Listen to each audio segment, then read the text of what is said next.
Segundo tema, voto de insulamento e voto de silêncio. Livro dos Espíritos, questão 769. Compreende-se como princípio geral que a vida social faça parte da natureza, mas, como todos os gostos estão também na natureza, por que o gosto pelo isolamento absoluto seria condenável se o homem encontra nele satisfação? Satisfação de egoísta. Há também homens que encontram satisfação em se embriagar. Vocês aprovam? Deus não pode ter por agradável uma vida em que o homem se condena a não ser útil a ninguém. No livro A Constituição Divina, Richard Simonetti, capítulo Eremitas do Asfalto. No passado, muitos buscavam a solidão, instalando-se em lugares desertos para fugir às tentações, aos problemas de convivência ou simplesmente por horror ao contato humano. Semelhante comportamento é inteiramente indesejável, já que a estrutura psicológica do ser humano foi programado para o relacionamento social. O isolamento nos desajusta.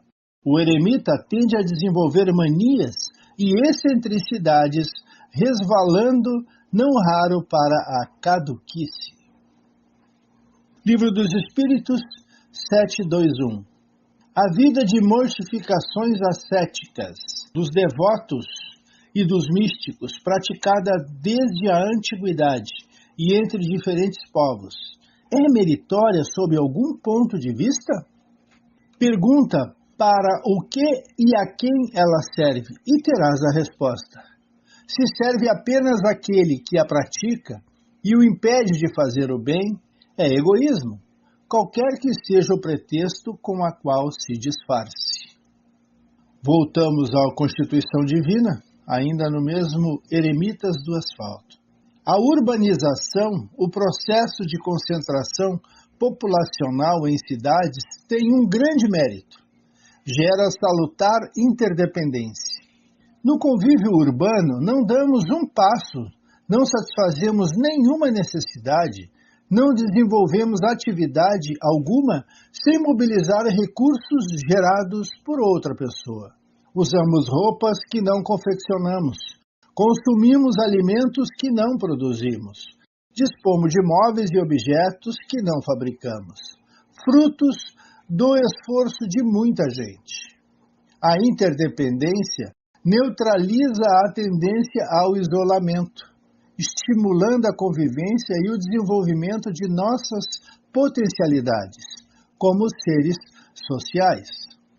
Não se pode afirmar, entretanto, que a repulsa ao convívio social esteja plenamente superada na vida em sociedade, porquanto são numerosos os eremitas urbanos, indivíduos que não se envolvem com problemas comunitários, orientando suas existências no sentido de edificarem um oásis particular em pleno deserto das misérias humanas, ignorando multidões que choram, que sofrem privações amargas e dolorosas provações. Os eremitas do passado refugiam-se em cavernas exíguas e isoladas, inspirados em sonhos de tranquilidade que sempre terminava em pesadelo de desequilíbrios. Os eremitas do presente isolam-se em amplas e confortáveis cavernas, desobrigados até de sonhar por quanto a televisão faz por eles, embalando-os num mundo de fantasias diante da qual se situam estáticos e inúteis. O preço é muito alto. A alienação dos valores mais nobres da existência e, sobretudo, do comprometimento da condição humana, que não pode ser sustentada sem o convívio social e o envolvimento da comunidade. Resultados? Depressão, insatisfação, angústia, enfermidade crônica e infelicidade. Assim, em qualquer setor de atividades humanas, Somente nos integraremos realmente na sociedade em que vivemos quando passarmos da misantropia egoística para a filantropia altruística, o cultivo do amor pela humanidade. Livro dos Espíritos, 770. O que pensar dos homens que escolhem viver em reclusão absoluta para fugir do contato nocivo do mundo? Duplo egoísmo. 770A. Mas se esse retiro tiver por objetivo uma expiação, ao lhe impor uma privação pesarosa, não é meritório? Fazer antes o bem do que o mal é a melhor expiação. Ao evitarem um mal, caem em outro, uma vez que se esquecem da lei de amor e caridade. 771. O que pensar daqueles que fogem do mundo para se devotar ao alívio dos sofredores? Esses se elevam ao se rebaixarem. Têm duplo mérito por se colocarem acima dos prazeres materiais e por fazerem o bem cumprindo a lei do trabalho. 771A. E aqueles que procuram no retiro a tranquilidade de que precisam para alguns trabalhos? Este não é absolutamente um retiro egoísta. Eles não se isolam da sociedade, uma vez que trabalham para ela. 772. O que pensar do voto de silêncio, determinados por certas seitas desde a antiguidade? Pergunta se a palavra é um dom natural e por que Deus a concedeu ao homem. Deus reprova o abuso e não o uso das faculdades que concedeu. Entretanto, há momentos em que o silêncio pode ser útil. No silêncio há concentração. O espírito torna-se mais livre e pode, então, entrar em comunicação conosco. Mas o voto de silêncio é uma tolice.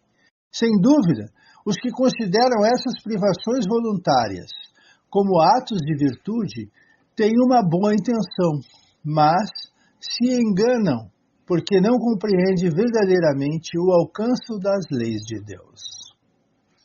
Kardec comenta: o voto de silêncio, como o de isolamento, impede o homem das relações sociais, que proporcionam ocasião de fazer o bem e cumprir a lei do progresso.